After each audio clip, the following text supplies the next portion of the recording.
Dans ce moment de bascule historique, alors que tout semble branlant autour de nous, posons-nous une question simple. Pouvons-nous faire confiance à Donald Trump et J.D. Vance pour défendre nos nations face à Poutine? Non. La réponse est évidente et elle implique des changements vertigineux en Europe. Déléguer sa sécurité à une capitale étrangère est en soi une folie. Déléguer sa sécurité à une capitale étrangère qui se soucie si peu de vos intérêts est un suicide. La liberté, chers collègues, repose sur la maîtrise de son destin. Et si l'Europe veut rester libre, elle doit reprendre le contrôle de sa sécurité. Nous sommes aujourd'hui si dépendants des États-Unis pour l'aide à la résistance ukrainienne, comme pour notre propre sécurité, que nous vivons sous le chantage permanent de Donald Trump. Nous baisons sa main, nous tolérons ses insultes, nous sourions bêtement devant ses attaques, en espérant que notre flagornerie le conduira à ne pas sacrifier l'Ukraine, et nous avec elle.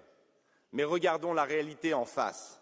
Nous, Européens, nous sommes seuls face à un régime russe qui mène une guerre sur notre continent, une guerre qui nous menace directement.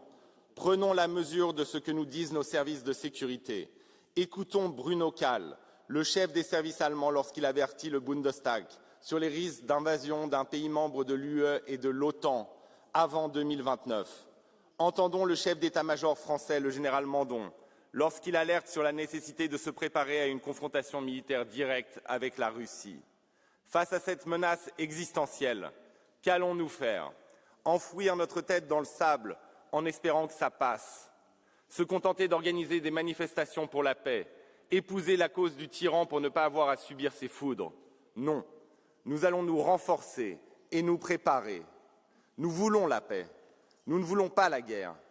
Mais pour l'éviter, justement, nous devons dissuader l'ennemi de la déclencher. Nous devons nous préparer moralement, stratégiquement, matériellement, montrer à tous, et en particulier à Poutine, que l'Europe ne rime plus avec l'impuissance ou la démocratie avec la faiblesse. Chers collègues, le programme européen pour l'industrie de défense sera le socle de la défense commune et souveraine que nous devons construire. La logique qui a présidé à nos travaux est simple. Elle se fonde sur deux principes, la souveraineté et la coopération.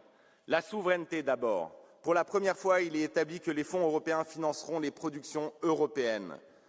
Oui, EDIP va réserver l'argent européen aux industries européennes, celles qui produisent en Europe et qui emploient en Europe.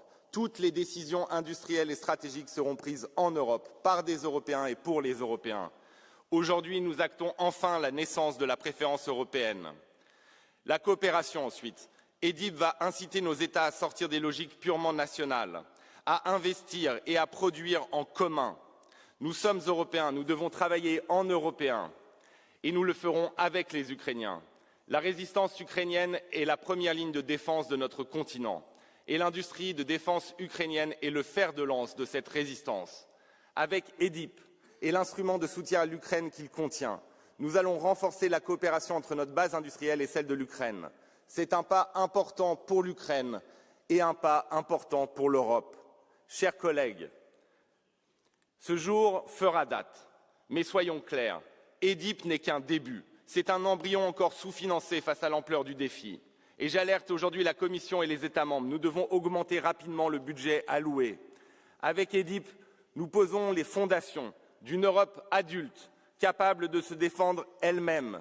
Nous posons les bases d'une Europe libre, souveraine, puissante. Il n'y a plus une minute à perdre. Slava Ukraini et vive l'Europe libre!